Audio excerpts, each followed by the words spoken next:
कल भी बोला था मैंने, तुमको रिक्वेस्ट किया था क्लास में पूछना.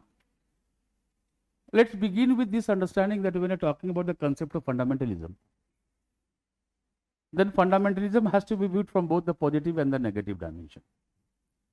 I said that when you're looking at the etymological, the words, from the word fundamentum, Latin fundamentum, which means to go back to the basics with the help of the religious text. Any religion which tries to go back to the basics of religion, there is no problem. But in pursuance of this, when any fundamentalistic tendency will become non-liberal, all right, undemocratic, nurturing the feeling of incompatibility, then communal violence will be the outcome. कहीं पे लिख लेना, तुम ये question कल से पूछे हो, लिख लो. When the fundamentalistic tendency becomes non-critical, non-liberal,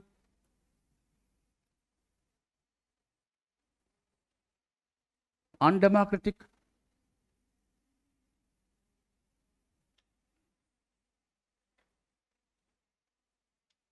and starts believing in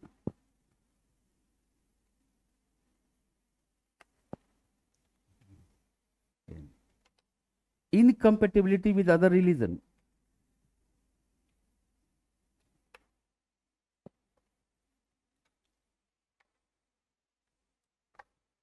communal violence would be the natural outcome.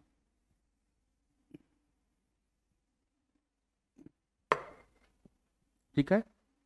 इसी डोमेन में, इसीलिए अगर आपको याद होगा तो कि मैंने लाइन बोला था कि fundamentalism is a new type of communalism, है ना. तो हम लोग इसको नेगेटिवली यहां लिए, लेकिन आपसे ये उम्मीद करता है कि वो रिवाइवलिस्टिक मूवमेंट है. जब भी आप पढ़ेंगे कभी भी रिलीजियस रिवाइवलिज्म, तो रिलीजियस रिवाइवलिज्म का सबसे बड़ा कारण जो है वो फंडामेंटलिज्म है. अब इसमें होता क्या है, अब दो चीजें एकदम इंपॉर्टेंट है. The moment you say going back to the basics with the help of the religious text, it means someone would be elite in religious terms who would be able to interpret that religious domain. तो एक religious leader हो गया. Out of this, his conveyance of the message will make a certain people galvanize around him. तो एक collectivity आ गई. ठीक है. उसका कारण आज जो डोमेन है in contemporary perspective, then we are saying that at the wake of globalization, when due to the ongoing rapid changes, when the people develop the feeling that they would be uprooted from their past, all right, so this very feeling of uncertainty will make them to galvanize to any fundamentalistic leader. ठीक है. अब दूसरा line ये जानना है कि there may be possibility that the same religious domain could be interpreted by the different fundamentalist leader differently, है ना. And to certain extent, पता नहीं कैसे लीजिएगा इस लाइन को, to certain extent we all are fundamentalistic in our tendencies. For example, जब भी कोई पूजा होता है, कोई फेस्टिवल होता है, और खासकर the festivals where the certain perspective of commercialization in religion has taken place, so we always have a one reaction that previously used to held good, right? So when the commercialization of religion takes place, it could be yet another reason for the rise of fundamentalism. ठीक है. आज हम लोग बहुत बार पूजा देखते बोलते हैं ना कि यार पहले ठीक होता था, अब तो बहुत कमर्शलाइज हो गया है. इसका मतलब है you are basically trying to go back to the basics, है ना. जैसे Arya Samaj, go back to the Vedas, वो फंडामेंटलिस्टिक टेंडेंसीज है, वो प्रॉब्लम नहीं है. मॉडर्न इंडिया में पता नहीं अब पढ़ते हैं नहीं पढ़ते हैं, मुझे बोलना चाहिए नहीं बोलना चाहिए, लेकिन इतना जान लो कि Arya Samaj has a dual distinction. Dual distinction in the sense that if at one hand it has promoted nationalism, then it is also promoted communalism. है, ये ड्यूअल डिस्टिंक्शन आर्य समाज का रहा है हिस्ट्री में, अगर आप पढ़ रहे होंगे तो. So whenever in terms of going back to the religion it becomes non critical, then a communal violence would be the natural outcome. इसीलिए अगर आपको याद हो, मैंने एग्जांपल क्या दिया था, मैंने बामियान इंसिडेंट, तालिबान 1 वाला इंसिडेंट दिया. Breaking of the statues of Buddhas was a very non-critical kind of perspective. Alright? Absolute truth पे विश्वास करने लगेंगे वो लोग. और whenever you start believing in absolute truth in a non-critical manner, then you would not become rational. ठीक है ना? और सेकुलर वर्ल्ड के अगेंस्ट में खड़ा होगा वो. इसीलिए एक फैक्टर मैंने कहा कि secularism could be another factor for the rise of fundamentalism, because the way secularism has promoted the distinction between or separation between religion and polity, fundamentalism does not believe in this ideology. ठीक है ना? और खासकर 1970s में जहां से हम Ayatollah Khomeini का राइज देखते हैं ईरान में, जहां से हम बोलते हैं कि modern Islamic fundamentalism came to the fore. So religion will subsume every other aspect of this one. तो आपने एक लाइन लिखा होगा कि it propagates the belief that every other aspect of a social life must be subordinated to religion. जितना भी हो, चाहे सोशल डायमेंशन हो, कल्चरल हो, पॉलिटिकल हो, इकोनॉमिक हो, सब कुछ रिलीजन के अंदर ही होगा. So religion become the important dimension, and thus it will basically be making the adherents, believers, to move back to the tradition. है ना? तब अगर ऐसा कोई क्वेश्चन आता है कम्युनलिज्म और फंडामेंटलिज्म पे, तो दो डिफरेंस आपको हमेशा याद रखना चाहिए. In most of the writings when you are looking at today, communalism and fundamentalism are being talked in same breath, but their pertinence are difference. And one of the important difference is fundamentalism never loses its link with religion. It means there would always be possibility that communalism may not be religious. तो आपको political dimension से चलेंगे उसको. दूसरा आपने लिखा भी communalism is a religio political ideology. Going back to the basics of religion is never the concern of communalism. ठीक है? और जो सबसे बड़ा डिफरेंस आज ग्लोबलाइजेशन में है, that if communalism arises out of relative deprivation and poverty, that fundamentalism tends to grow with economic development. So the elites, those who have witnessed the certain elements of modernity, right, they will basically be believing in a certain kind of duality, in the sense that the followers will basically be exhorted to traditionalism. अब जो leader है वो modernisation की तरफ जा चुका है, और जो फॉलोअर्स है उसको ट्रेडिशन की तरफ खींच रहा है ना? So that way we are saying that it will never lose its link with the religion. And fundamentalism has been a concern in all religions, finding its root from Christianity. 19th century America में exam दिया था. So fundamentalism has not to be restricted to any particular religion. Rather, fundamentalism would basically be finding its expression in almost all the religions of the world. ठीक है? तो fundamentalism के questions पे इतना rational आपको होना पड़ेगा, क्योंकि आज जब हम फंडामेंटलिज्म बोलते हैं तो हम केवल एक पर्टिकुलर रिलीजन को बोलते हैं. नहीं, वो एटीट्यूड गलत है ना? Today if you look at most of the works more precisely after the Babri demolition, Babri mosque वाला, तो Hindu fundamentalism the term that started emerging, mob lynching का डोमेन आ गया है ना?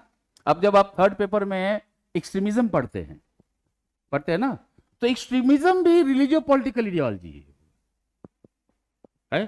कुछ भी नहीं करना बेटा. एक्सट्रीमिज्म किसके कारण होगा? By the creed, by the deed. Creed बोले तो रिलीजन हो गया है ना, डीड बोले तो पॉलिटिकल हो गया. तो आज हम एक्सट्रीमिज्म में किसको ला लिए? एनिमल लिबरेशन मूवमेंट को भी ला लिए है ना, रीजनलिज्म वाले डोमेन को, एथनिक कॉन्फ्लिक्ट को भी ला लिए. क्लियर है? तब जब थर्ड पेपर पढ़ोगे तो तीन चीजों को एक साथ कंसेप्चुअली पढ़ना है. एक्सट्रीमिज्म, इंसर्जेंसी है ना, और टेररिज्म. होता क्या है, आप जब मेंस दे रहे होते हैं तो आप वायलेंस से अप्रोच करते हैं तीनों को. पहले मुझे देखो, आप देखेंगे, अब जब नेक्स्ट बार आऊंगा तो करवाऊंगा. हम लोग हमेशा एक्सट्रीमिज्म को, टेररिज्म को और इंसर्जेंसी को वायलेंस से देखते हैं. वह वायलेंस तो तीनों में ही है भाई, है ना? तो कंसेप्चुअल डोमेन को जानना जरूरी है. ठीक है? तो जब भी हम एक्सट्रीमिज्म पढ़ेंगे तो रिलीजियो पॉलिटिकल आइडियोलॉजी से, ठीक है, which challenges the legitimate political setup. ठीक है? तो एक्सट्रीमिज्म के एग्जांपल्स में नक्सलिज्म भी आएगा ना? उसके एग्जांपल में इंसर्जेंसी भी आएंगे. लेकिन आपको इंसर्जेंसी में क्या याद रखना है conceptually, insurgency is a armed rebellion against the state, ठीक है ना, and terrorism is basically a use or threat of use of violence against the civilian but having the different political motive है। और यहां से तीनों डोमेन को जान लेना है। पहले पुराने जो क्लासिकल डोमेन में जब बुक्स पढ़ते थे, तो जब हम पढ़ते थे कि what are the examples of terrorism in India, तो नक्सलिज्म, एलटीटी, पहले खालिस्तान, है ना, north east insurgency and a proxy war in Kashmir, ठीक है। ये सारे डोमेन को आपको पढ़ना है, ठीक है ना। कभी मौका मिले, कभी खाली, अभी बहुत यंग हो तुम लोग, मिनिस्ट्री ऑफ एक्सटर्नल अफेयर्स का साइट खोलो, ठीक है, उसका एनुअल रिपोर्ट खोलो, कुछ भी नहीं करना, बहुत मोटा होगा, सबसे लास्ट में ईपीलॉग लिखा होगा, EPILOGUE, वो 5 पेज में लिखा होगा कि what government has achieved and where they have gone wrong, what they need to do it, ठीक है। आप उसको पढ़ लीजिए, क्योंकि ये सब एरिया जब आप पढ़ते हैं तो basically you come across the 2 kinds of data. One kind of data is basically pro-government. Another kind of data is absolute critic to the government. So you as a young learner seems to be very confused which one is seems to be correct, है ना। Criticism for the sake of criticism has not to be done. तो उसके epilogue को पढ़ लो, और आप जब भी पढ़ेंगे तो आपको देखिएगा कि आपको उसमें बताया जाएगा कि कौन 34 एक्सट्रीमिस्ट ग्रुप को बैन किए हैं, क्या क्या किए हैं, नॉर्थ ईस्ट इंसर्जेंसी के लिए क्या क्या किए हैं, ठीक है ना। परेशानी ये होती है कि when we are approaching this one, we do not approach with the theory models, है ना। MGM मॉडल, बहुत सा मॉडल होगा, प्रिज्मेटिक मॉडल होगा, which has been recognized, है ना। काउंटर इंसर्जेंसीज का 5Ds थियरी है ना। तो कुछ कंसेप्ट मिलेंगे how to deal with insurgency. इतना यूपीएससी आपके आंसर में खोजता जरूर है, बर्मिंग, कटोराइजेशन, ठीक है, नहीं पढ़ते हैं, नहीं पढ़ाते हैं। तो हम एक जनरल आंसर लिख के आ रहे हैं, तो जनरल आंसर में हमको मार्क्स भी जनरल नहीं मिल रहा है ना भाई। आप ऐसे देखिए, अगर मैं थोड़ा सा खराब नहीं लगना चाहिए तुम लोगों को, क्या तुम पूरे ग्रेजुएशन के लेवल तक, अभी तक जहां तक तुम्हारा एकेडमिक करियर रहा है, कभी ऐसा हुआ कि तुम 45% ही मार्क्स लाए हो, 40% मार्क्स लाए हो? 40% मार्क्स में तो यूपीएससी में टॉप कर जा रहा है भाई, आदमी कर जा रहा है ना। तो 1000 में 500 नहीं आ रहा है यार, नहीं आ रहा है ना। ये क्या कोई बार सेट कर दिया यूपीएससी? नहीं किया है, हमने उस बार को उठाया ही नहीं। और आई एम सॉरी टू से दिस लाइन, एक जो यंग बैच अब स्टूडेंट्स का आया है, ठीक है, वो डीप जाना भी नहीं चाहता है, वो नहीं जाना चाहता है कि ये सब क्यों पढ़ रहे हैं। तो तुम्हारी कंसेप्चुअल क्लैरिटी नहीं है। दुनिया का सबसे भारी काम क्या होगा? To gain knowledge. मैं हमेशा बोलता हूं, दुनिया में पहाड़ उठा लोगे, उस आदमी को बोलो कि 4 घंटा बैठ के पढ़ो तुम, है ना। तो एक स्टूडेंट भी वहां जाना नहीं चाहता है। तो शायद टीचर्स की भी मजबूरी होती है, उनको लगता है कि क्यों, मेरा 10 दिन का क्लास है, ठीक है, if they are not taking interest, let's move on, ठीक है। अगर वो बैच जानना चाहेगा तो हमको लगता है कि there are teachers in the market who will make you move into this perspective, ठीक है। अगर हम डेवलपमेंट पढ़ रहे हैं तो काउंटर डेवलपमेंट भी तो पढ़ेंगे ना भाई, काउंटर डेवलपमेंट में ऐसा पढ़ेंगे ना। डेवलपमेंट के अगेंस्ट में नक्सलिज्म खड़ा हुआ ना। तो this all areas are to be understood by you. छोटे छोटे नक्सलिज्म पढ़ा है कभी? छत्तीसगढ़ में तो नक्सलिज्म पढ़े होगे भाई। अपने आप से क्यों नहीं क्वेश्चन पूछे कि why in the late 60s Naxalism emerged? Agrarian problem क्या इंडिया में 60s के पहले नहीं थी ना? तो क्यों 60s के लेट 60s में 67 में नक्सलिज्म आता है? It owes its name to the village Naxalbari from where it culminated in a Darjeeling sub district of northern Bengal. होगा ना, चारू मजुमदार, कानू सन्याल, जगदल उरांव है। हम नहीं जानना चाहते हैं, हम नहीं पढ़ना चाहते हैं उसको। Late 60s is the phase of mini renovation. अब तुम अपने अच्छा बुक में, अच्छे साइट पे देखना, around the globe you will find about the agitation by the students. Right from North America to western Europe to Cambodia, in the jungles of Bolivia, जहां से चे गुवेरा देखते हो, है ना, चे गुवेरा का नाम अगर सुना होगा, जो गोरिल्ला वॉरफेयर, जो नक्सलिज्म का है, वो चे गुवेरा का है। ठीक है। अब चारू मजुमदार का एक सेंटेंस मैं अगर कोट कर दूं, that Naxalism is a premeditated stone thrown in the calm water of Indian democracy, the ripples of which will be echoed in the coming future. है, नहीं जाना चाहता है बच्चा तो मत जानो, छोड़ देते हैं, छोड़ के निकल जाता हूं। उसको क्या जानना है, नक्सलिज्म है बस, है ना। तो तुम फैक्ट वाइज जान रहे हो, एनालिटिकल डोमेन नहीं जान रहे। आपको ये जानने में कितना देर लगा, 5 मिनट लगा, है ना। इतना 5 मिनट का सब्र एक स्टूडेंट को क्लास में रखना होगा। You have come to learn something, ठीक है ना। ये यहाँ ठीक है, यहाँ मेरा स्टाइल ऑफ टीचिंग अलग है। आप दिल्ली में जो स्टूडेंट पढ़ा उनसे पूछ लिया, अगर आपने मुझसे नहीं पूछा मैं नहीं कुछ बोलता। It is you who has to poke me and let your the class be yours. आप मुझसे पूछते चलिए, मैं बोलता चलूंगा, ठीक है। मैं बहुत शुक्रगुजार हूं भगवान का, उतना मैं धार्मिक आदमी नहीं हूं, सोशियोलॉजी ने मुझे एंटी रिलीजियस ही बनाया है। So I don't go to the temples and others. मुझे कभी ऐसा नहीं हुआ कि किसी ने कोई क्वेश्चन पूछा और मुझे बोलना पड़ा हो इस 23 साल में कि मैं कल बताता हूं, ठीक है। उतना होमवर्क टीचर्स का होता है, उतना पढ़े, उतना पढ़ता हूं। बहुत बार बैच का कंपोजिशन ऐसा होता है जो लेना नहीं चाहता है तो मैं छोड़ देता हूं, जाओ। लॉस आपका है, मेरा नहीं है। मुझे अभी कुछ प्रूव नहीं करना अपने आप को, ठीक है ना। तबियत से कोई टीचर, अगर अच्छा टीचर आपको पढ़ा देना तो बैच हैंग कर जाएगा। मानते हो इस बात को? क्योंकि आप उसको लेना नहीं चाहते हैं। आपको अभी क्या चाहिए, बस पका पकाया चीजें चाहिए। तो पका पकाया से पका पकाया ही नंबर आएगा भाई, आएगा ना। और खासकर तब जब आप इंटरव्यू में जाते हैं तो आपके पास बेसिक नॉलेज नहीं होता है। You basically play with your luck, कि चलो कुछ पढ़ के गया तो उसी से क्वेश्चन आ गया, तो 22 मिनट का इंटरव्यू हो गया, 26 मिनट हो गया, तो यू आर द किंग। आप बन के जाइए कि उसको लगे कि हाँ इसको सुनना चाहिए, ठीक है ना। जैसे आप एक गुड ऑरेटर को सुनते हैं तो आपको लगता है ना कि मुझे सुनना चाहिए, वो वैसा आपका इंटरव्यू होना चाहिए कि they should enjoy your taking your interview. You are privileged, they should also feel that they have been privileged by talking to the young head. तुम जिस साल आईएएस बनोगे उस पूरे इंडियन हिस्ट्री में, सिविल सर्विस की हिस्ट्री का सबसे यंगेस्ट कैडर होगे ना। तो आप जहां जाएंगे वो 40 साल सर्व करके आ चुका है वो, तो he knows the system more better than you. अभी तो तुम्हारा इंडक्शन ही हुआ, तुम जाओगे इंडक्टिव हो तुम उसमें, ठीक है। लेकिन अगर आपके पास एक अच्छा नॉलेज इज पावर, मैं इस बात को मानता हूं, ठीक है। आज मैं यहां तक पहुंचा हूं तो केवल नॉलेज के बल पे पहुंचा,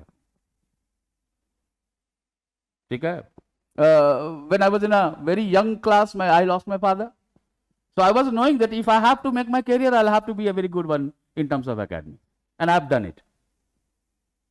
तो आपको थोड़ा सा डीप जाना होगा बेटा, पढ़ना होगा, है ना। एक पॉपुलिस्ट पॉलिसी में फिर मैं बोल रहा हूं, बहुत बार ऐसा बैच होता है जिसको पॉपुलिस्ट पॉलिसी पढ़ा के मैं भी निकल जाता हूं, ठीक है। बट अंदर से मैं बहुत दुखी होता हूं कि इसको जो जानना चाहिए था वहां तक नहीं पहुंचा पाए, क्योंकि बैच जानना ही नहीं चाहता है, ठीक है। अगर आप में वो थोड़ी सी इंक्विजिटिवनेस है कि हाँ मुझे जानना है, तो मैं आपको उस लेवल तक पहुंचा दूंगा जहां से आपको कोई सिस्टम हिला नहीं सकता, उतना मैं आपको चीजों में पहुंचा दूंगा, ठीक है ना। तो ये थोड़ा सा अभी यंग है, अभी सेकेंड ईयर थर्ड ईयर में है, तो अभी पढ़ लो, ठीक है। एक बार यूपीएससी के प्रोसेस में जब घुस जाओगे ना, और I keep my finger cross, जब वो होगा कि जब यूपीएससी नहीं होगा, पीटी नहीं हुआ, वो जो झटका है ना वो प्रिपरेशन को करप्ट कर देता है, ठीक है ना। जैसे एनसीईआरटी पढ़ते रहते हैं आप लोग, आपको कोई बच्चा बोला कि एनसीईआरटी पढ़ लिया, कोई सीनियर बोला, तो आपको लगता है अरे मैं तो सीबीएसई क्लास में 8 क्लास से ही पढ़ रहा हूँ, पढ़ रहा था ना। नहीं पढ़िए एनसीईआरटी को, और अगर मान लीजिए खुदा ना खास्ता आपका नहीं हुआ, फेंक दीजिए उस एनसीईआरटी को, नया एनसीईआरटी कर दो, क्योंकि तुमने जो उसमें जो दाग लगाया होगा ना लाल हरा, दूसरा बार भी तुम वही पढ़ते रहोगे। तुम वही पढ़े थे इसलिए कुछ क्वेश्चन छूट गए थे तुम्हारे, आप उसको फेंक दीजिए, नया बुक लीजिए, है ना। तो थोड़ा सा तपस्या तो आपको करना पड़ेगा भाई, ऐसा नहीं है कि जिनका हो गया, ऐसा नहीं है कि वो कहीं ऐसे ही थे। They have done something very differently and they have realise their dream. वो आपको भी करना होगा। देयर इज नो शॉर्टकट, है ना। शॉर्टकट मत खोजिए यूपीएससी में। इसीलिए मैंने पहला दिन जिस दिन मिला था मैंने कहा था कि आप पहले तो आप अपने लिए पढ़ना शुरू कीजिए, छोड़ दिए यूपीएससी तो होता रहेगा यार। पहले अपने लिए पढ़ लेते हैं कि अगर हम फेमिनिज्म पढ़ रहे हैं तो हमको जानना चाहिए, जानना चाहिए ना। अभी फेमिनिज्म जब भी पढ़ते हैं तो हम लोग के मन में क्या आता है, men are the enemy of female women, ऐसा है ना।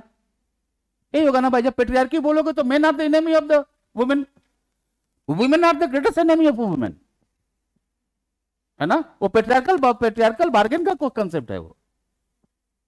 ये आपको सुनने में केवल कितना मिनट लगा, 10 सेकेंड 12 सेकेंड, लेकिन तुम्हारी भटक खुल गई कि हाँ इसका ये डायमेंशन भी है। प्रॉब्लम क्या हो रही है ना यूपीएससी में आज के डेट में, मैं 3-4 साल से देख रहा हूं, हम लोग यूनिट वाइज पढ़ने लगे हैं, टॉपिक वाइज पढ़ना भूल गए हैं। तो हमारे लिए सब यूनिट ना अपने आप में सेगमेंटलाइज हो गया है ना भाई।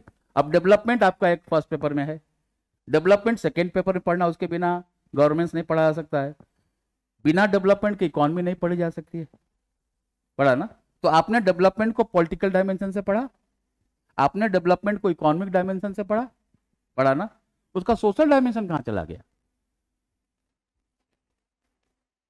ठीक है ना। Social dimension will make you understand that why HDI was different from the other models of development. भाई हम अगर 90s में एचडीआई को लेके आते हैं तो कुछ जरूरत तो रही होगी ना। इतना मेहनत तो मेरे बोलने पे कर लो, आपका यूपीएससी होगा, है ना। थोड़ा सा डिफरेंट आपको अपने एटीट्यूड को रखनी होगी, ठीक है। चलो थोड़ा सा वुमेन करते हैं। In the societal discourse, Simone de Beauvoir, Simon, SIMON, Simon SIMONE, hyphen दो, छोटा डी DE, छोटा DE, फिर हाइफन दो, अब लिखो BEAUVOIR,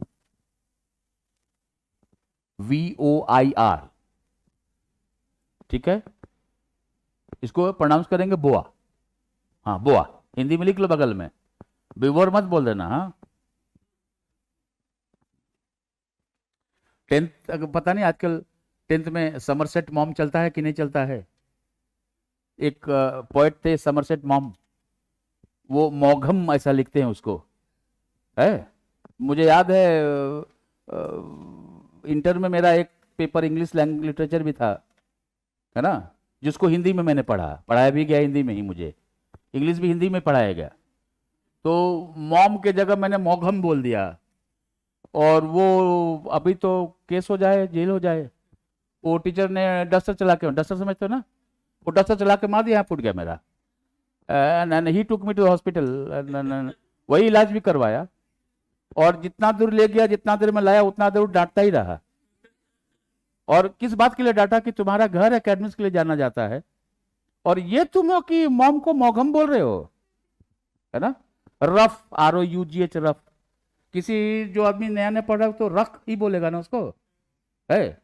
तो ऐसा है, इसीलिए इसको स्पेलिंग में लिखा दिया, बेवोर बोआ बोलना है ना।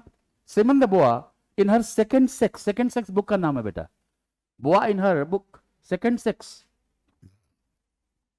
remarked, mind the 2 lines, remarked that one is not born but becomes, one is not born but becomes, implying that women are not born, they are created. अब लाइन को अंडरलाइन करना बेटा, right. In other words, women is a social make,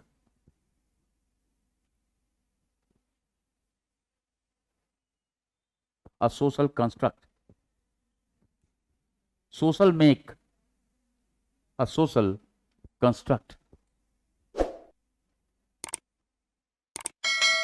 ठीक है बेटा, ठीक है, यहां तक थोड़ा सा फेमिनिज्म में जाते हैं और जो नेचर ऑफ क्वेश्चंस है ना उसको थोड़ा सा हिंट देते हैं ABCD करते हुए। ठीक है, जैसे वर्किंग वुमन पढ़ेंगे तो वर्किंग वुमन का चैलेंज होगा। ठीक है, क्या वर्किंग वुमन के चैलेंज में ही सुसाइड वाला क्वेश्चन आ जाएगा? ठीक है ना, तो थोड़ा सा वो इंटीग्रेटिव है या नहीं, नहीं है तो उसको क्या चैलेंजेस है, और अल्टीमेटली थोड़ी देर के बाद I will make you understand that what is the difference between the western feminism and Indian feminism. ठीक है, तो थोड़ा सा कहां से शुरू करेंगे हम लोग उसको, ब्रिटिश टाइम से। ठीक है, एंशिएंट टाइम से शुरू करेंगे। India is the country of duality, right. आप excuse me, hello, go out.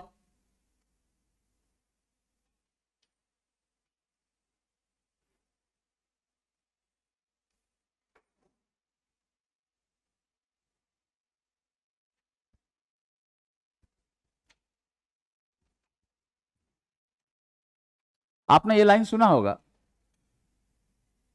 that a place where the women are worshipped is the abode of God, है ना। और यहीं से जहां से हम वुमेन का इंपोजिशन देखेंगे, will be finding about that how the things will come out. तो ये थोड़ा सा डायमेंशन जानना होगा। कॉलोनियल रूल में फर्स्ट टाइम फेमिनिस्ट आइडियोलॉजी दिखता है हमको, फेज वाइज देखेंगे। ठीक है, नेशनल फ्रीडम उसका फर्स्ट वेव बोलते हैं उसको, तो नेशनल फ्रीडम में फर्स्ट वेव, आपको क्वेश्चन फर्स्ट वेव से पूछा गया। अब जो प्रोबेबिलिटी क्वेश्चन की बनेगी बेटा हमेशा, वो थर्ड वेव का है, जो 75 के बाद आया। 70s के फेज में वुमेन्स ऑटोनॉमी की बात शुरू हो गई, होगा ना। वुमेन्स ऑटोनॉमी की बात करोगे तो अपने आप इंपावरमेंट की तरफ चल जाओगे। मैंने आपको बोला था इंडिया में जब बात करेंगे तो इला भट्ट के बिना वो नहीं समझ में आ सकता है। 1972 unless and until talk about the SCWA, है ना। तो ये फेज आपको जान लेना है। ये फेज जान लोगे तो वेस्टर्न वाले कंसेप्ट से इंडियन कंसेप्ट के फेमिनिज्म को समझ जाओगे। और जो क्वेश्चन आपको थोड़ा सा लगता है, देखो ये तो मैं नहीं बता सकता कि यही क्वेश्चन आएगा, है ना, ये एकदम पॉसिबल नहीं है। ठीक है, छापा पड़ जाएगा मेरे पास, मेरे यहां। ठीक है, लेकिन आपको थोड़ा सा वहां पे प्रेजेंस ऑफ माइंड रखना होगा कि इसमें क्या क्या डायमेंशन बन सकता है। डोमेस्टिक वायलेंस पे क्वेश्चन बन सकते हैं, है ना। अब डोमेस्टिक वायलेंस बिल है हमारे यहां। अभी मैंने डोमेस्टिक वायलेंस बोला तो क्या दिमाग में आया, मुझे तो खुल के बोलो। हाँ हाँ प्लीज, क्या दिमाग में आया? It's a one part of the family domestic violence, सब, है ना। The second most domestic violence in a family is a reverse way round, where quite oftenly the husbands are beaten up by their wives. है कोई domestic violence का bill तुम्हारे लिए?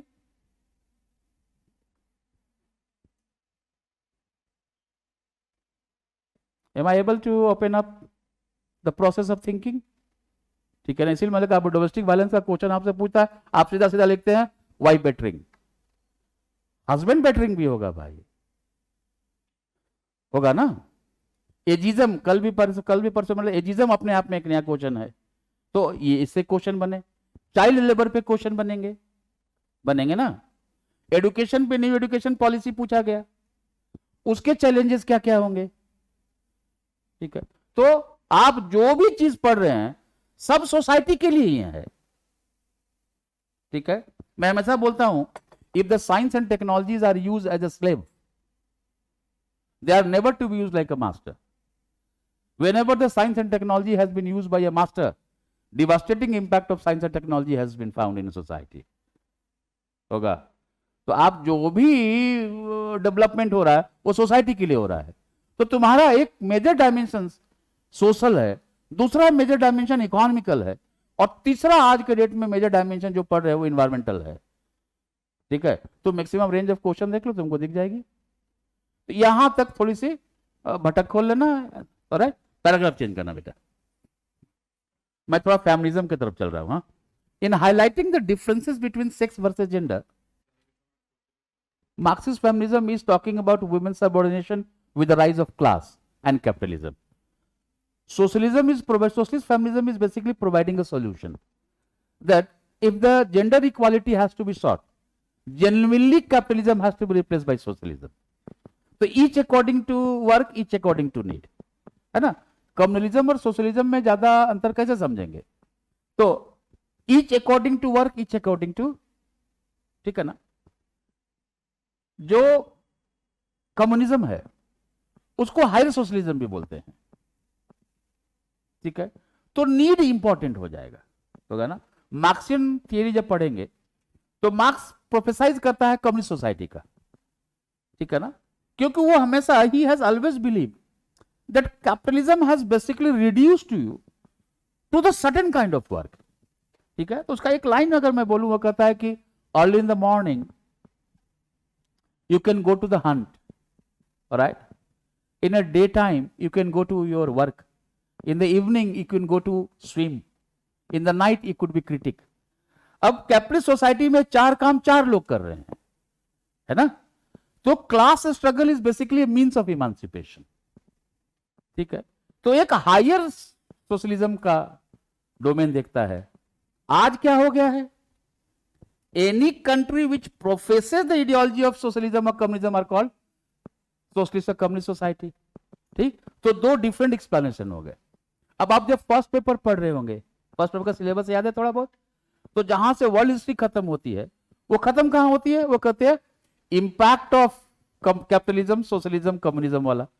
तो ये दोनों डाटा को जानना है ना.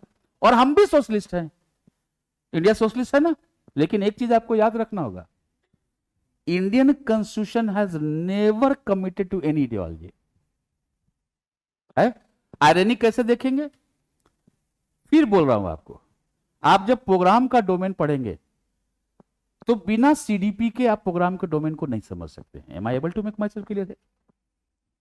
आज पूरे मिनिस्ट्री का जो एक हायरार्की ऑफ प्रोग्राम एग्जीक्यूशन है, from centre to the state, state to the district, district to the block, block to the village, जहां वीएलडब्ल्यू आपको मिलता है. ये जो चेन ऑफ हायरार्की दिख रही है, एक लिंक दिख रही है, ये सीडीपी ने लाया. बीडीओ, ब्लॉक डेवलपमेंट अफसर, जिसको गुजरात में टीडीओ बोलते हैं, ये सब सीडीपी लेके आई, ठीक है.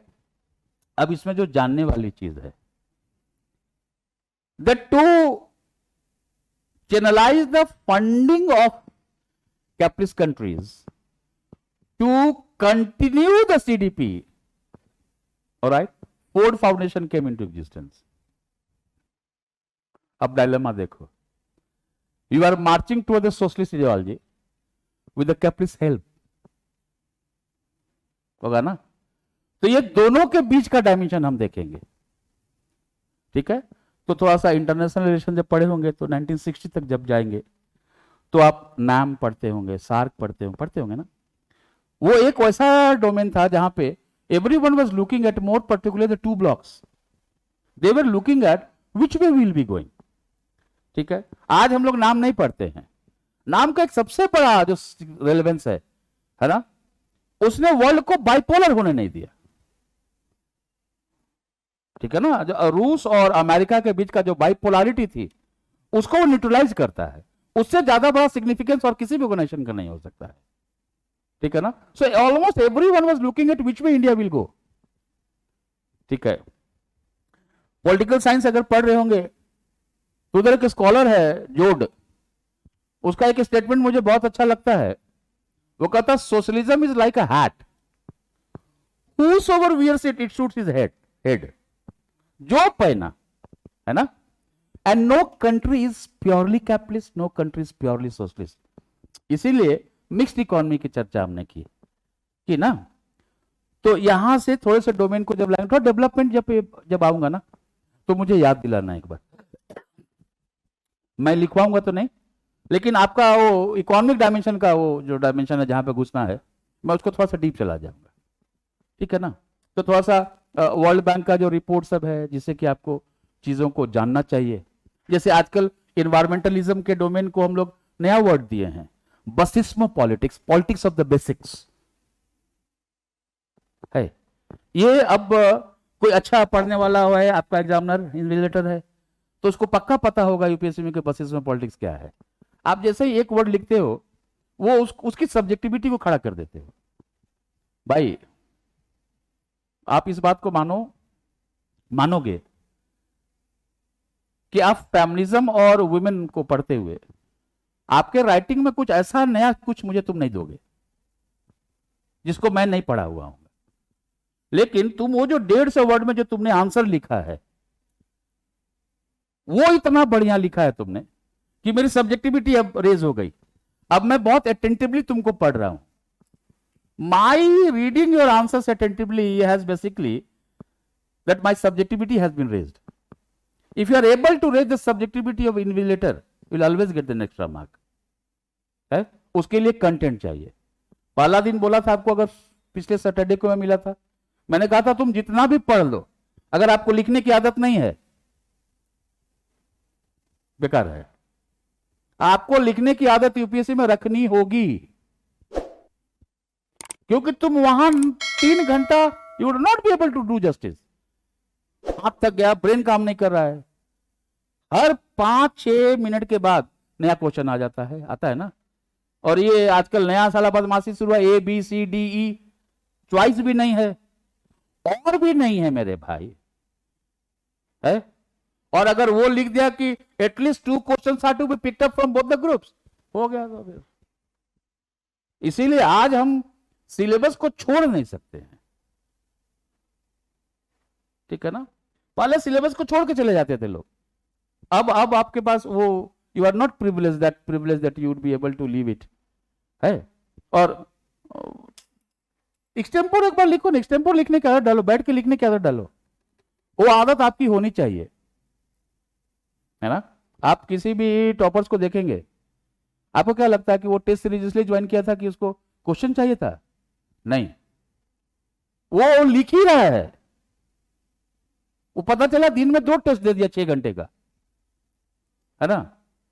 तो वो अब उसका हैबिट है, उसका क्वेश्चन नहीं छूटेगा यूपीएससी में।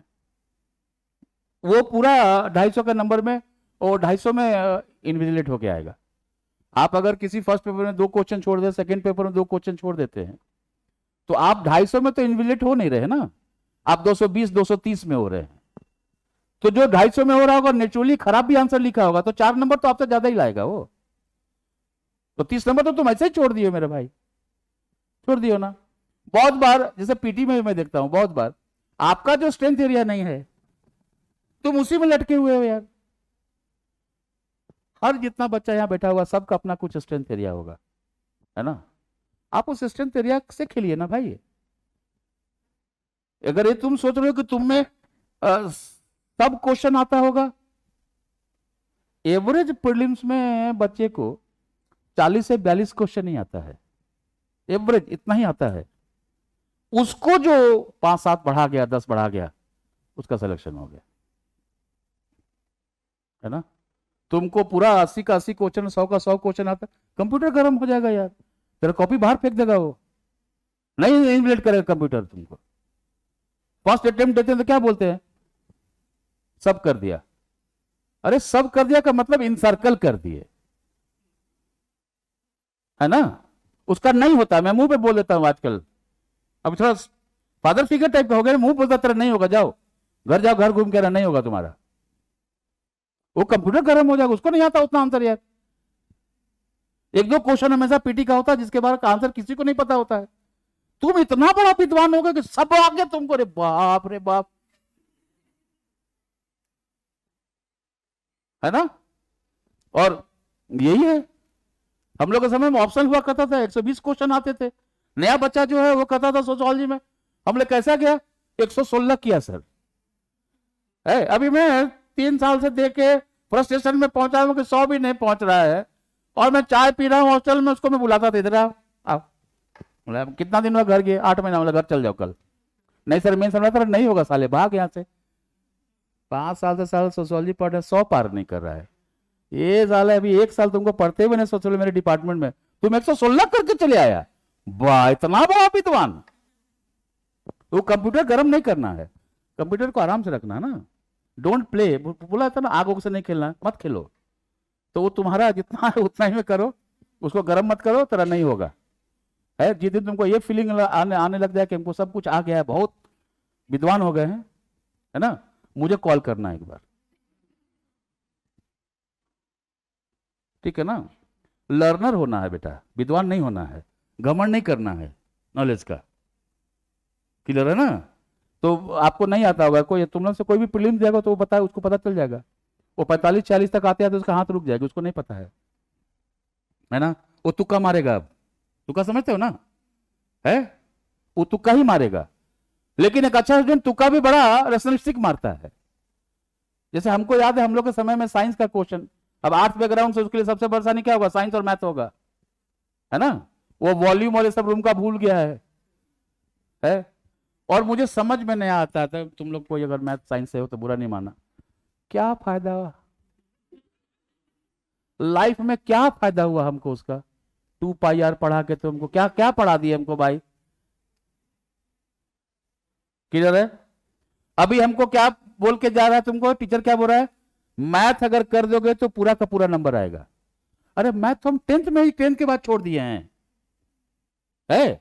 2-2.5 घंटे के एग्जाम में 2 घंटा मैथ में लगे हुए हैं, मैथ भी गया, हिस्ट्री पॉलिटी इकोनॉमी जो थोड़ा अच्छा था वो भी नहीं कर पाए, है। तो यूपीएससी को कोसे, ठीक है, अपने दोस्तों को कोसे। उस समय सबसे ज्यादा गाली किसको मिलता है, वैसा दोस्त जो क्वालिफाई कर गया हो, है ना।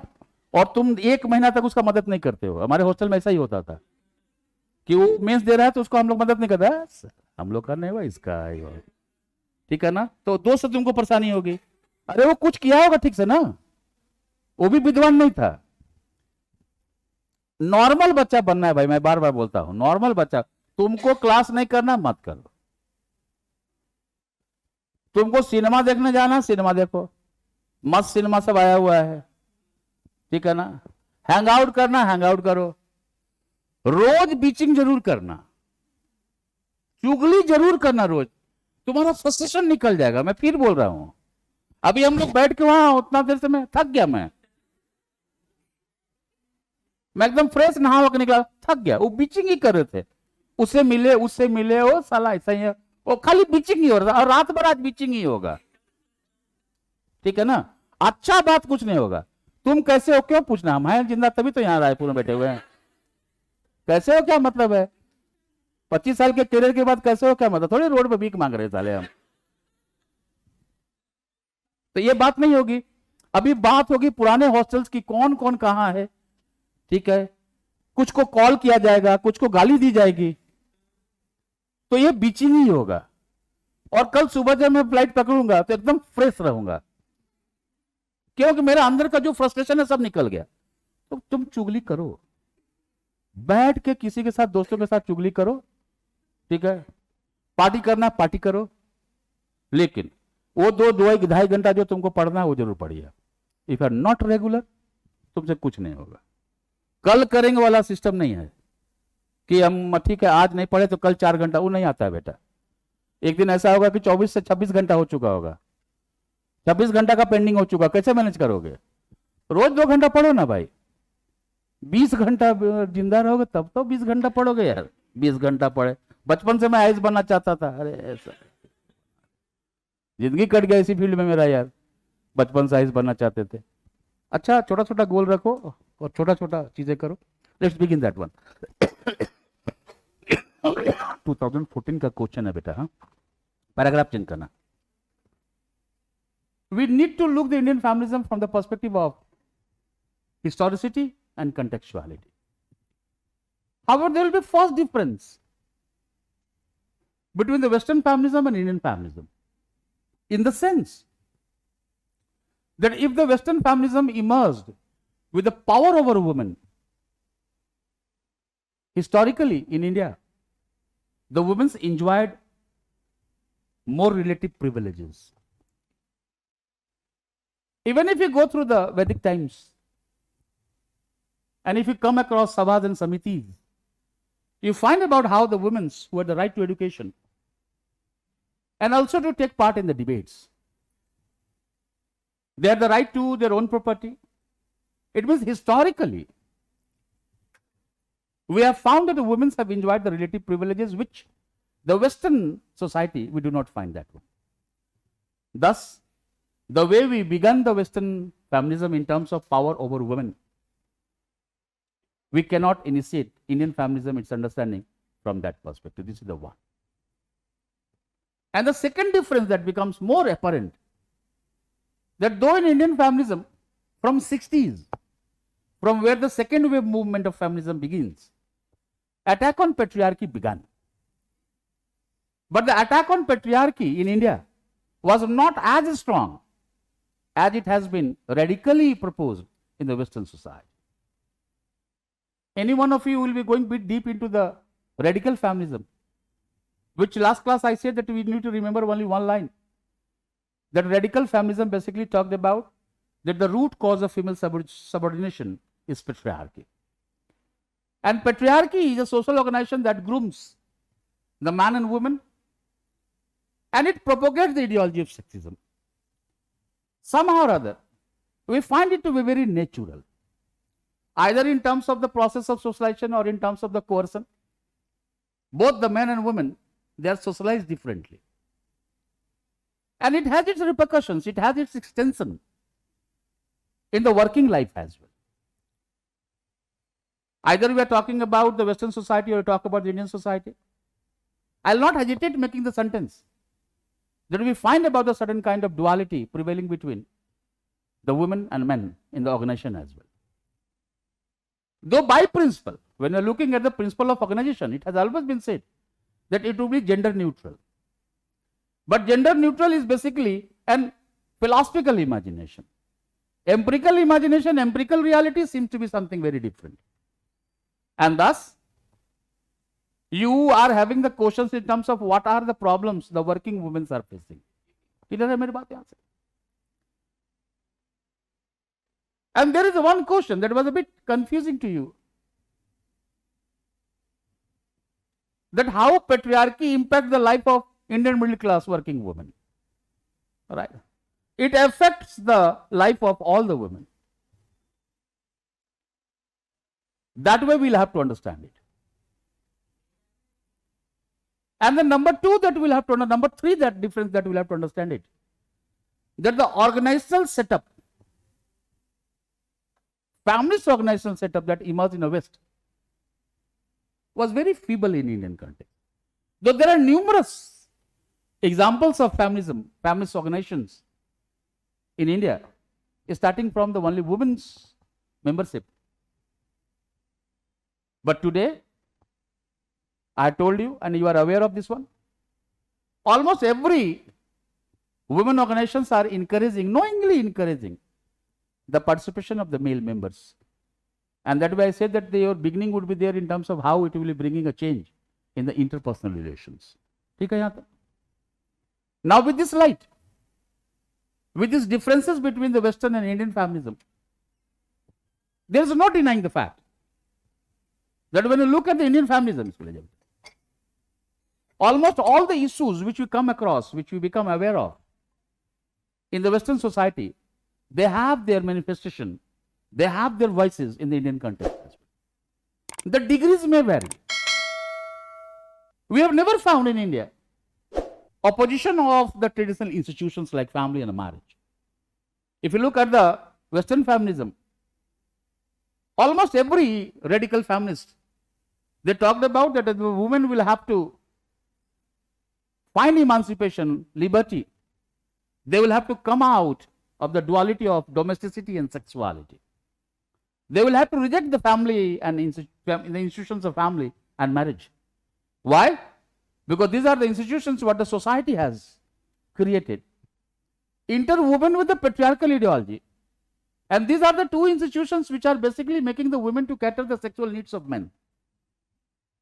And even Barbara Miller, like a scholar radical feminist, she says that marriage is nothing but the legalized prostitution. A very tough proposition, a very tough attack, very strong attack on the certain institutions that started taking place. Such kind of things is lacking, it is feeble in Indian context. And that's why the socio-historical conditions within which the movement has emerged, that has to be understood by us. From historical dimension, I said that when you're looking at the issues of women in India, then they were a bit privileged. And almost if you look at the theological cosmology, the religious cosmology, the concept of Shakti, that is the prime mover that we find about. And somewhere almost right from the figurines which you find in Harappa excavation till the Vedic period, later Vedic period, we find about the female goddesses, the figurines of the female goddesses. And which has been a part and parcel lections of our understanding, the social organization, religious organizations, in which the women have been represented well. But particularly from the 5th and 6th century, where a certain kind of rigidity in the social structure started taking place. We start finding that how restrictions also emerged. And we started having the certain restrictions on the Indian woman. Either with the weight of the culture, orthodox or others, which I am not judging. But even today, when looking at the contemporary society, and you find about the certain burden on the women, cultural burden is more important. The way the culture is basically expecting something from the women, that has its impact even during the colonial rule. It means, in a true sense, yes. तुम लोग बच्चा हो तो you are all like a kid to me, है ना? तो I am saying cheers like a father. Offer नहीं कर रहा हूं, ऑफर करूंगा यदि तुम कुछ बन जाओगे. I'll offer if you are fond of. ठीक है ना? भगवान का ऐसा दिन आए, ठीक है, या फिर तुम मुझे बुलाओ अपने डिस्ट्रिक्ट में, सर आओ, राइट, मस्त ट्रीट करो मुझे, वाइफ को भी लेके आऊंगा, right, she is very fond of food, ठीक है ना? तो 75% पैसा वो खाने में खत्म कर देती है. वो वैसा ही मेरा बेटा भी है, वो दिन भर दोनों खाता ही रहता है. पहले मैं मोटा हुआ करता था बहुत, अभी भी हूं, लेकिन घट गया हूं, है ना? क्योंकि आधा से ज्यादा खाना वही लोग खा जाता है, मेरे लिए बचता नहीं है. एनीवे, नाउ कमिंग बैक, थोड़ा सा हंस लिया बात. I repeat the line. In a true sense, feminism in India emerged during the colonial period. But the colonial period also brought its own duality, its own ambiguity, its own paradox. And what the duality is? Mind the two words better. The duality was between westernized Indian woman versus an ideal Indian woman. Now look at Western education, Western technology, Western kind of things. It allowed the women to come out of the houses, get the Western education. It is not merely the education, all right? The dress pattern, the taste, the food habits, everything is changing. So at one hand, you allow the women to go for the westernized women, but cultural prohibition, cultural taboo has not to be broken. That boundary has not to be broken. Why? Because we have projected an image of an ideal Indian woman. Now the two dichotomy is there. At one hand, you are getting westernized. On the other hand, we are expecting, society is expecting you to be an ideal, project the image of an ideal Indian woman, in which, mind the third concept, in which the Brahmanical patriarchy played an important role. Those who favored it, they extensively quoted the Sanskritic text. Those who had certain reservations, they also quoted the same Sanskritic text. So the patriarchy somehow or other started getting the Brahmanical kind of perspective. When you start going deep into the colonial rules, early colonial rules, you will find about that the colonial administrators, to understand the certain happenings, certain kind of practices in India, they basically invited the same Brahmanical learned people who could talk about. For example, I was talking about, if you remember, I was talking about joint family. And if you remember, I said that the term joint is basically legal in nature. Legal in the sense co-parcenary law. ठीक है. Prior to this one, ये पिछले साल का prelims का question है. Prior to this one, two laws of inheritance were prevalent in India. Alright? दाय भाग, मिताक्षरा. दाय भाग by the Jimutwahan, which was there in East Bengal, Western Bengal and other region, which said that if father is alive, property cannot be divided. Opposite of the दाय भाग, आप बंगाल की तरफ जाएंगे तो आज का रूल नहीं, पहले का रूल है. The daughters have the rights in the property of the father. आपको वो दाय भाग के डोमेन को समझना होगा. When you go to the southern area, the type of inheritance which was prevalent is called Mitakshara, propagated by Sant Vigyaneshwar, which says that even if the father is alive, all right, property cannot be divided, or property can be divided. Father जिंदा है तो भी कर सकते. Now, if the certain regions of the country are being governed by the laws of inheritance, now one legal penal code system has emerged out, all right, and the very perspective of co-parcenary or co-parceners have been added. It means our understanding of joint family would not be completed unless until we talk about the jural perspective, all right. So jural dimension होगा. इसीलिए आज मैंने कहा था अगर आज आप HUF Hindu undivided family को देखेंगे तो उसमें जो लॉ चलता है वो को-पार्सनरी लॉ ही चलती है. क्लियर है मेरी बात यहां से? It means at one hand, फिर लाइन को रिपीट करता है, at one hand you want the women to be westernized. It means you want them to be elevated to, related to the process of modernization, progressivism, what the Western society has said. But it is equally burdened by the cultural expectations that we have made an image of the Indian ideal woman. And mind me, this image still persists in our modern society. Getting me? Even today, when we have to depict a woman, we have a certain unstated behavioral pattern. If any woman does not fit into it, all right, she is little different. Getting me now? But the first wave movement, clear है यहाँ तक? First wave movement that began from the 19th century, social reform movements. गौर करना मेरे चीज को ठीक से. I'll not be able to finish women today. 19th century social reform movements extending to the national freedom movement. ठीक है. अब 19th century social reform movements, अब आपने हिस्ट्री पढ़ा होगा, इतना नॉलेज आपको होगा. राजा राम मोहन रॉय, ईश्वरचंद विद्यासागर, है, चट्टोपाध्याय, बंकिम चट्टो, जितने भी लोग को जान रहे हैं, क्या क्या इशू उठाए बेटा मुझे बताओ.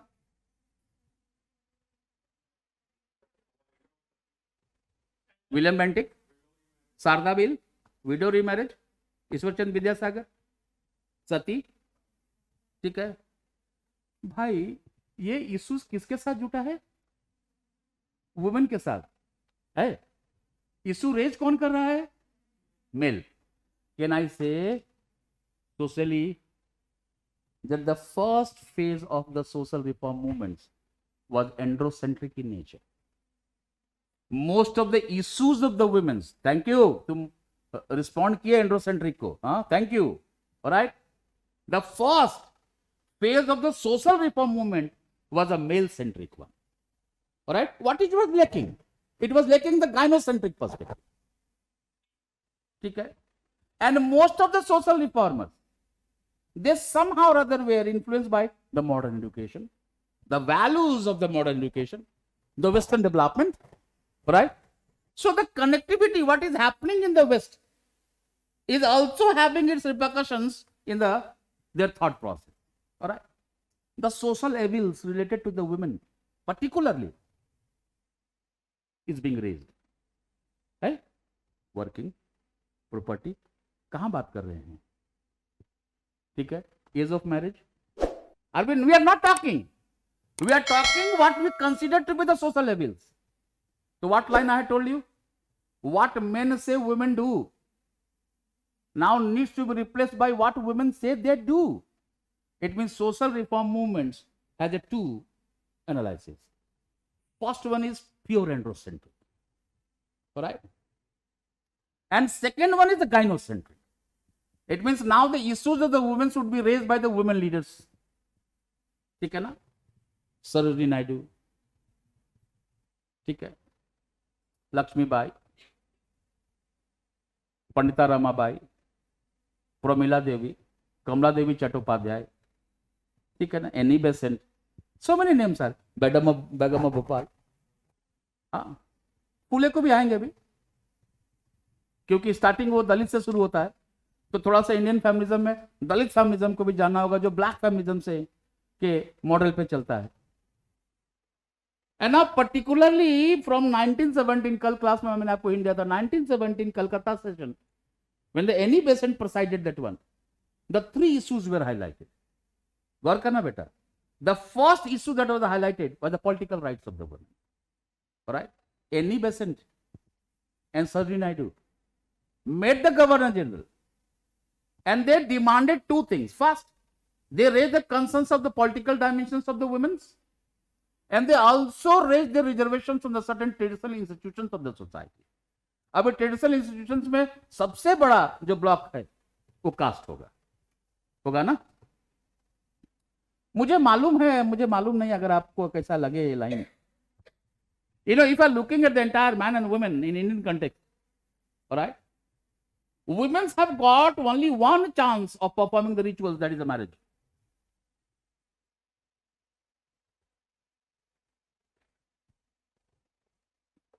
और कहीं नहीं बेटा. क्लियर है मेरी बात? It means we are now demanding certain reservations or certain social evils to be abolished. But the major traditional dimension that has backed it, we are not challenging it. Conservative होगा, liberal होगा ना? And the second, apart from the political rights of the women, the second right they demanded was to fight the social evil. And third right was in terms of entitlements. Clear है बात मेरी बेटा? 1970 is the phase which also coincided with the rise of Gandhi ji on national horizon. ठीक है, चंपारण वाले domain से तो लौटेंगे तो. एंड गांधी जी, क्वेश्चन है वहां तक समझो. Gandhi ji urged every Indian to take part in the national freedom movement as a religious mission. And when say every Indian, he urged every Indian to take part in the national freedom movement as a religious mission, which was equally applicable to both the man and woman. Right? And particularly the idea surfaced that Gandhi is a saint. And once this idea surfaced that Gandhi is a saint, then all of women's, they started looking Gandhi in more terms of the religious kind of perspective. And in a very large number the women's, ठीक है, they came out of the private spheres of work to the public sphere of work. अभी तक तो घर के चार दीवारी में थी, अभी बाहर आ गई. ठीक है ना? And what kind of things they indulge into? They indulge into Prabhat pheris. ठीक है, nursing the wounds, right? Satyagraha, clear है, कलेक्टिंग द फंड्स. तो मॉडर्न इंडिया पढ़े होगे तो वहां पे एक फंड आपको मिला होगा, तिलक फंड, है ना? It was a huge amount of that time what the women had collected. These were the roles the women played. But down south, some revolutionary perspective and the role of the women also started taking place. Clear है मेरी बात यहां से? That was the same time. ठीक है, question ने reference दिया गांधी का, but that was the same time when the revolutionary political parties outfits have also started emerging out, in which equally the women have participated in a violent activities of the national freedom movement, though may not be recognized by the mainstream leadership, but they had shown the other side of their personality as well. ठीक है, किला बेटा मेरी बात यहां से note करो. अब दो लाइन को ठीक से सुनना, भूलना नहीं. But underneath the participation of all the women in this freedom movement, there was a one thought in the back of the mind. that once India gets independence, women's issues will be also politicized. ठीक है? But it did not. Ultimately, we got independence in 1947. All right? But the moment we got the independence, either to deal with the wounds of partition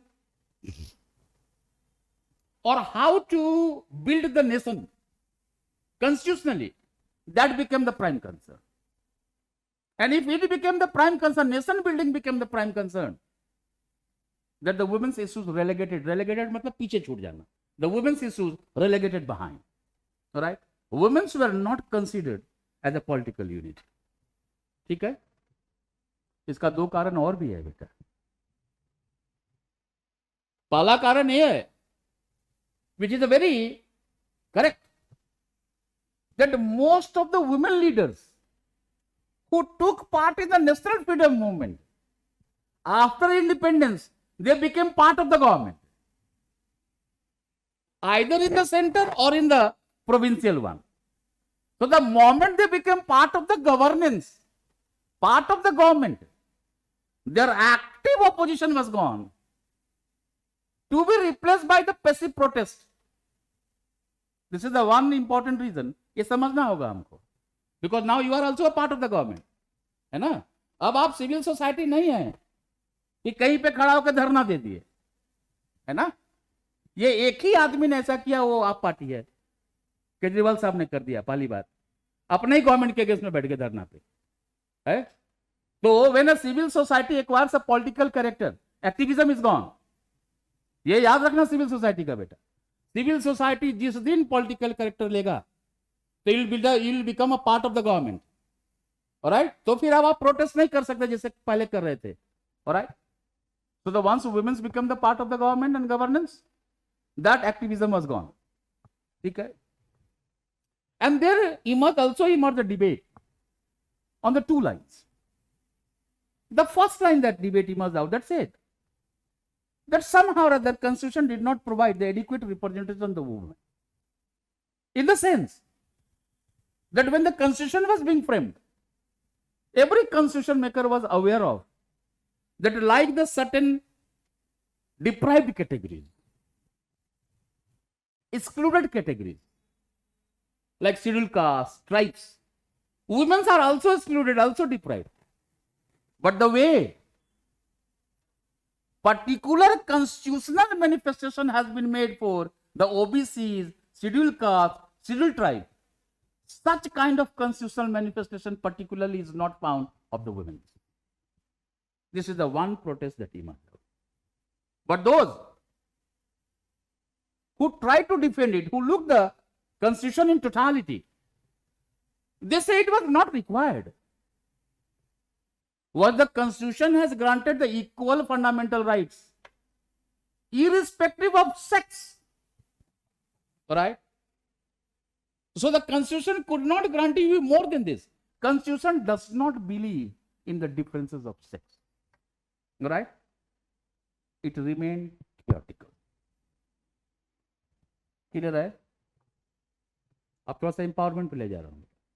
It remained theoretical in the sense that law, external agency, law would only come to the force when it would be enjoined upon, asked for. Alright? What was the condition of literacy among the women at that time?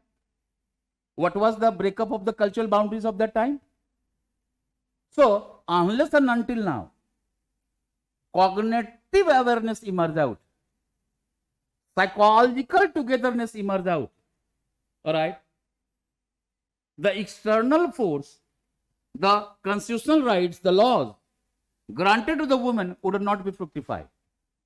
It means unless and until the internal mobilization of the deprived, disempowered, matches with the external support, alright, they would not be truly empowered. Clear है मेरी बात यहाँ से? अब दो line और, यहाँ तक ठीक है? अब दो लाइन.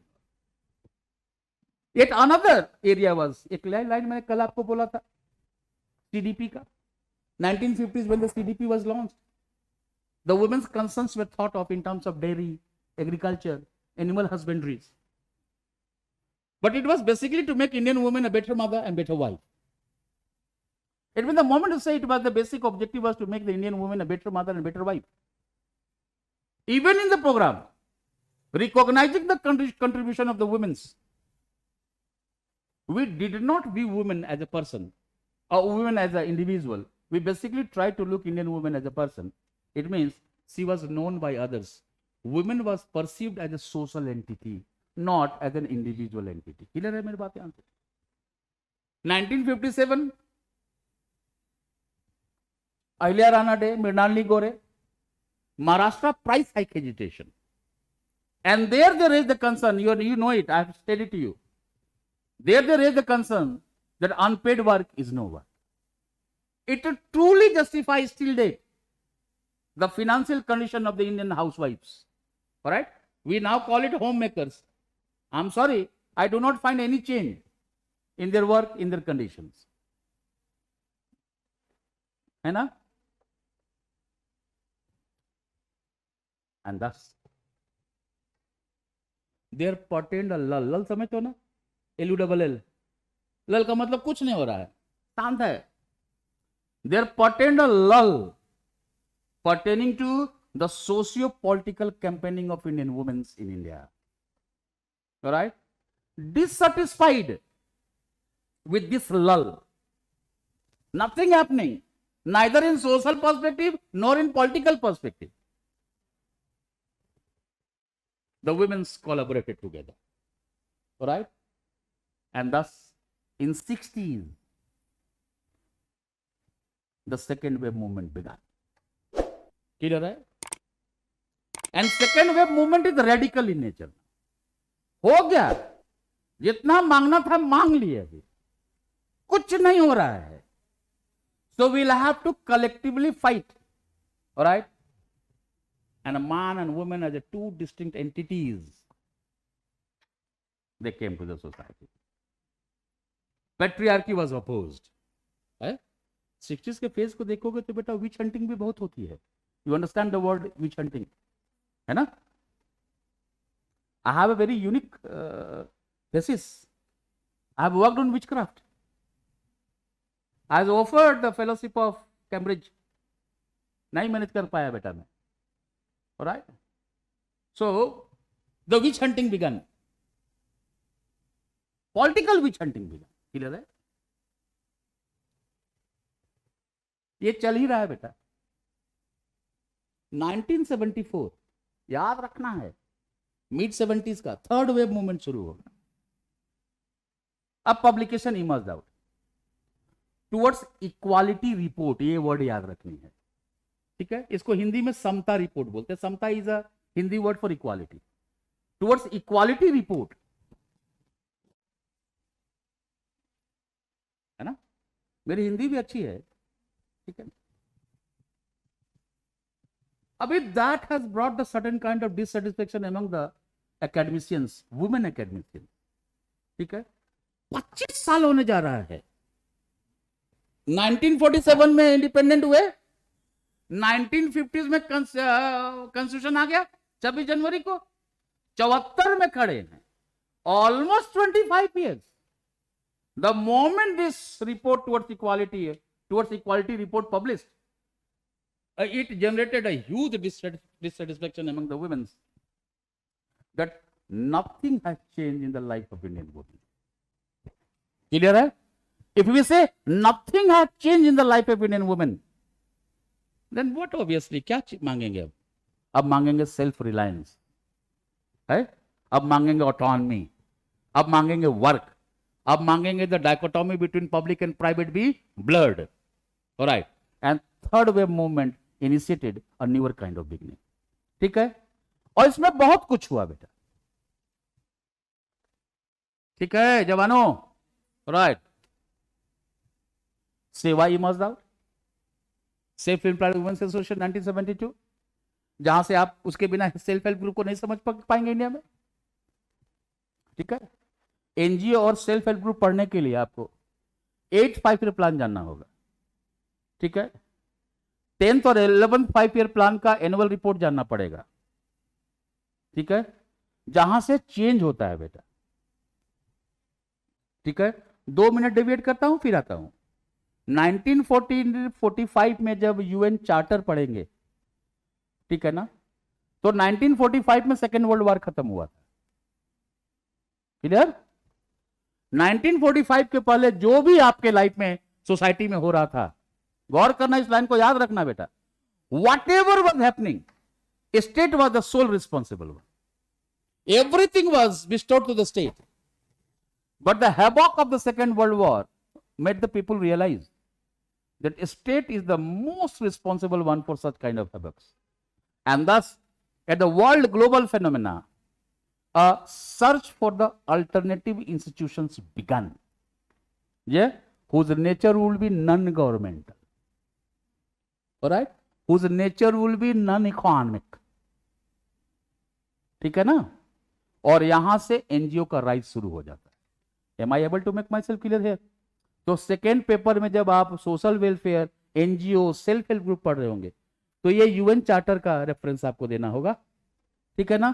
और वहीं से तुमको 72 में जब आओगे तो पहले ग्रामीण बैंक उठाएंगे, मोहम्मद यूनिस को, ठीक है, फेमिनाइजेशन ऑफ पॉवर्टी के कंसेप्ट को, और इधर ये उठा लेंगे, ठीक है। और लाके कहां छोड़ेंगे बेटा? लाके छोड़ेंगे रंगराजन कमेटी तक, जहां से फाइनेंशियल इंक्लूजन के लिए कुछ वर्ड्स आएंगे, ठीक है मेरी बात। यहां से इसमें वुमेन सबसे ज्यादा सेल्फ हेल्प ग्रुप का सक्सेस होगा। The same period of late 70s coincided also with the two more perspectives. Not only the self empowerment among the women started getting place, and the women of unorganized sector, clear है? zombies, ठीक है। एक question तुमसे पूछा 2-3 साल पहले population में, that female empowerment is responsible for the population control, ठीक है, आधा है ना। सीधा सीधा क्या लिखे? Yes, female empowerment has made the women self employed financially. आपको पता है 80s till the decades of 80s, right, the rate of fertility was more lower among the uneducated Indian women than the educated women. मेरा data नहीं है, government का data है, किधर है? क्योंकि पहली बार जब सेल्फ एम्प्लॉयड अनऑर्गेनाइज्ड वुमेन सब आए, ठीक है, तो लोअर फ्लंग से आए, अनएडुकेटेड लोग आए, right, that has basically the women's to go for the lower kind of fertility है। आज हमारा फर्टिलिटी कहां आ गया है? 2.1 पे, रिप्लेसमेंट लेवल पे आ गए हम लोग, आ गए ना, क्लियर है मेरी बात? यहां से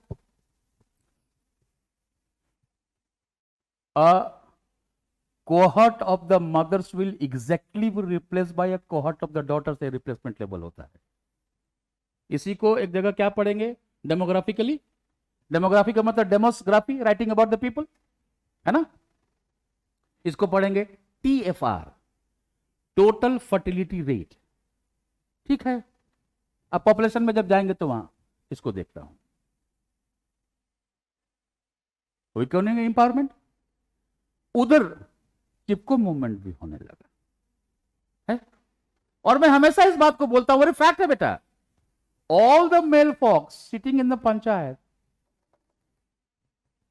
they were always afraid of the government officials, right, whereas the women driven by their emotions, unaware of the power what the government official can bring, all right, they out of the emotions started hugging the trees, and the Chipko movement came to the success, in which the Gaura Devi and her organizational skills has played an important role.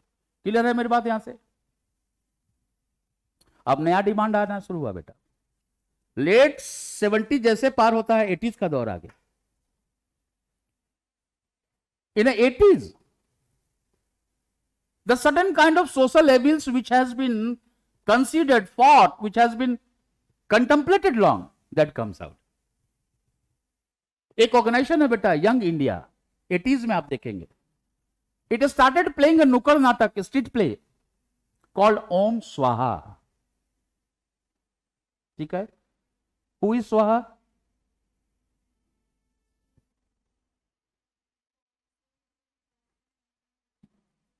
तो ये क्या नींद से जाग के स्वाहा आ गया? हाँ, she is a wife of अग्नि. So when you say Om Swaha, you are having the attribute to the wife of Agni. ठीक है, और नाटक क्या है बेटा? Om Swaha. Thus, through this Om Swaha street play, concerns for the bride burning and dowry deaths were raised. ठीक है, घर जाकर जरूर देखना. इंडिया में डाउरी एक्ट में सबसे ज्यादा क्वालिटेटिव चेंज 80s में आता है, in which this organisation young India has played an important role. Clear है? अब उसके बाद आ जाएंगे कहां बेटा? 90s. तुम जैसे ही आए तो इंपावरमेंट पढ़े थे ना, कल परसों से चल रहा है empowerment. Either in the phase of the 90s the concept of empowerment started emerging out. 80s का फेज में, ठीक है, यहां तक. और थोड़ा सुन लो. In the phase of 80s Mexico में इशू बेस्ड कैंपेन वुमेन के लिए शुरू होती है. The demands for the issue based campaign of the women was raised. Right? ठीक है मेरी बात? And the first term that started coming out is called वैड, women and development. The moment of women and development, then it was said no, women must be included in the development. Development should have the feminine touch as well.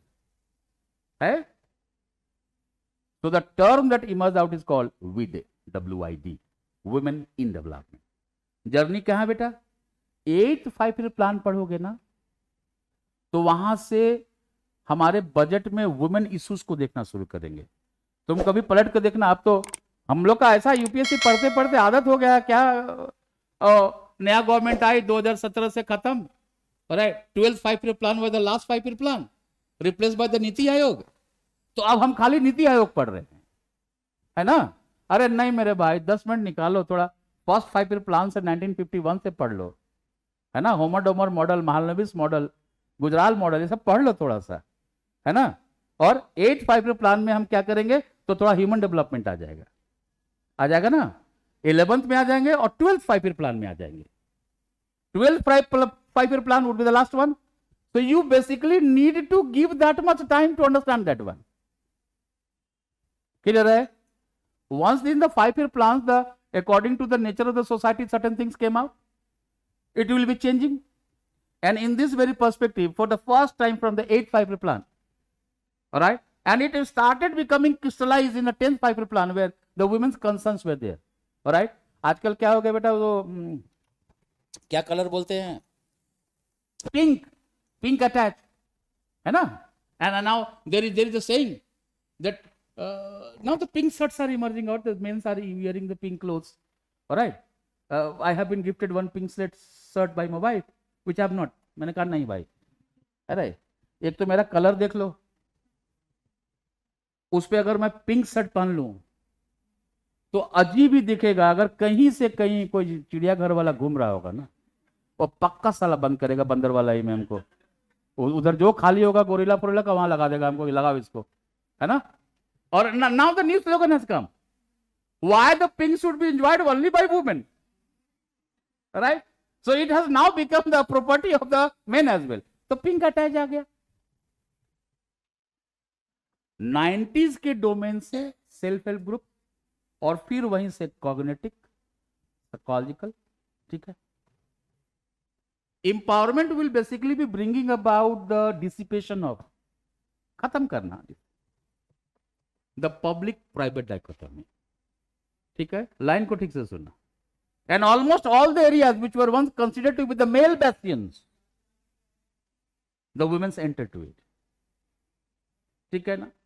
And once the women entered it, then it basically brought a certain kind of financial independence, but not minus its own challenges. ठीक है? मैं एक word use करता हूं, double burden. If you look at every working woman is having the double burden.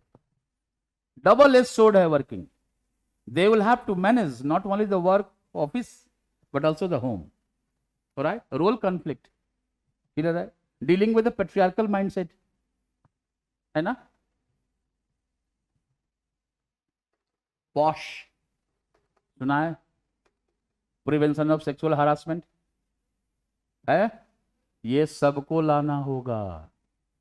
These all have to be brought in your writing to understand the challenges.